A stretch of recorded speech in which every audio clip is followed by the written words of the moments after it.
Hey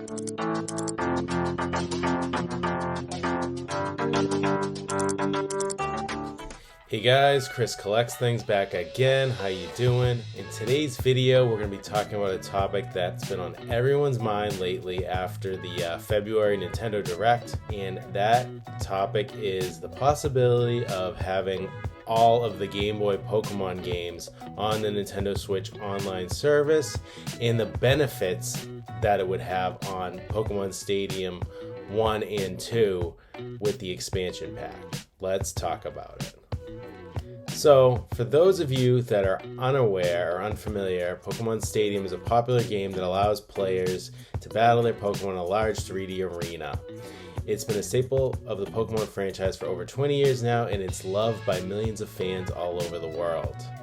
But recently, there's been a lot of talk about the possibility of Generations 1 and 2 coming to the Nintendo Switch Online service, and then after this February Nintendo Direct, it was announced that the expansion pack, Nintendo Switch Online service, would be including Game Boy. So Game Boy is on the standard. I think I pay like $3.99 a month, or you could pay like $20 a year, something like that, and you can play Game Boy games. Or if you get the $50 a year for the expansion pack, you will have access to both Game Boy and Game Boy Advance. Well, anyways, some of the first games were announced: Super Mario Land 2, 6 Golden Coins, which is a great game, Tetris, Link's Awakening DX, and I think even Pokemon, the trading card game for Game Boy, was announced for a future release, not initially available. Some of the ones that I mentioned about are initially available on the service. So anyone that has played Pokemon Stadium for the N64 knows that the main purpose of the game is to connect to Generation 1 games. And that's your red, that's your blue, and that's your yellow in the US, and yellow, red, green, and blue in Japan. With the use of a transfer pack, and I have a copy of silver right here, not red or blue. You'd put your game in here, and then you'd attach this to the bottom of your Nintendo 64 controller. Well, on the Nintendo Switch Online service, you don't have that luxury because this does not work with the Nintendo Switch, obviously, because for the Nintendo Switch, Nintendo 64 controller does not have this port available, and I'm sure that would be like a mess to program everything, and people would have to get all the old hardware and whatnot, so that's not going to happen. So anyways, when you're playing Pokemon Stadium, you would notice that the whole point of the game is to play with your Pokemon that you caught on the game and you leveled up, like all your hard work into them.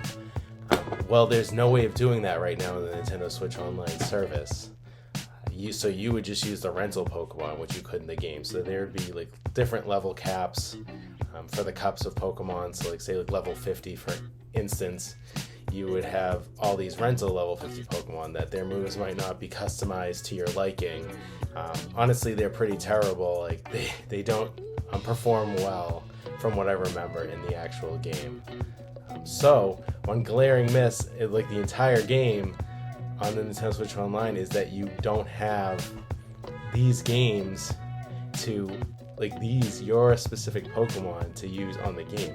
So my theory is that with the announcement of Game Boy and Game Boy Advance, you should have some access at some point to either Pokemon Red, Blue, Yellow, like you did on the 3DS store, which is closing at the end of March, coincidentally. So my theory is after that closes, you can't buy them anymore. They're going to show up on the service eventually.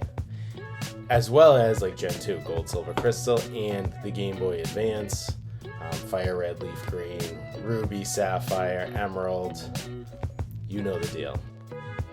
So another benefit to these games being on the service would be battling your friends on Nintendo Switch Online, obviously, whether it's in Stadium or in the Game Boy games.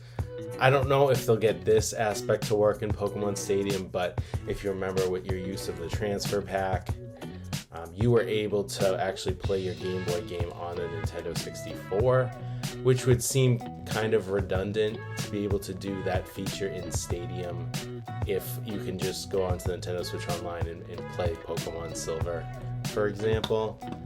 I don't know if they'll get that to work, but that'd be a cool little little thing. It seems like a lot of effort, but hey, maybe they'll get that to work. But other than that, I mean, battling with the standard monsters, like these rental monsters, is not nearly as fun as your own. There's a lot of features missing, like the Pokemon Tower, I think it's called. You would go in and fight all the gym leaders and enter the Elite Four. And if I remember correctly, at the end, you would unlock starter Pokemon. So you could get like Bulbasaur, Charmander, Squirtle that way onto your Game Boy game through the transfer pack, as well as I think like Ammonite, Kabuto, and Eevee. So other rarer Pokemon that maybe you had to make a choice some point in the game. So I just wanted to have a quick little video and have a quick little discussion on this. Do you guys think that Nintendo Switch Online service will eventually bring the original Pokemon games, the Gen 2 games, and the Game Boy Advance games to the service so that they can be used in connection with the Pokemon Stadium games? Obviously, Pokemon Stadium 1 and 2 would feature just the first 2 generations. I'm unfamiliar. I think like Gen 3 would have been GameCube. I have not played any of the... I don't know if there was a Stadium game after that for the GameCube. I know there was the one with Lugia on it, XD Gale of Darkness, but that was an entirely different game, and I don't think played with the Game Boy Advance games at all. All I remember is using my GameCube Game Boy player to play the Gen 3 games, like Leaf Green, for example. So anyways, guys, I want to hear your comments below. Do you think these games are coming to the Switch Online service? And what does this mean for Pokemon Stadium fans alike? Make sure you like, subscribe, and hit that bell for more exciting Pokemon news, videos, and openings. And I'll catch you guys next time. Stay safe.